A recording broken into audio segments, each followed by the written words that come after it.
uyim go'zallashyapti. Go'zalligiga go'zallik qo'shilyapti. Xudo xolasa, remontik tugasa, ozgina pala-parchida yashayapmiz. Bu временный narsa.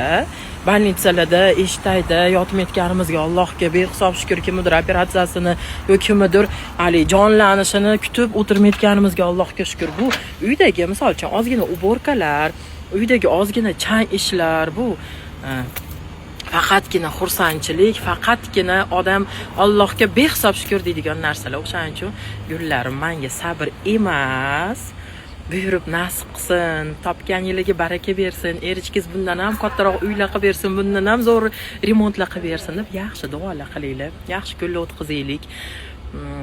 Xudo xolasa, uyim oz qoldi, remontiklari ham tugaydi.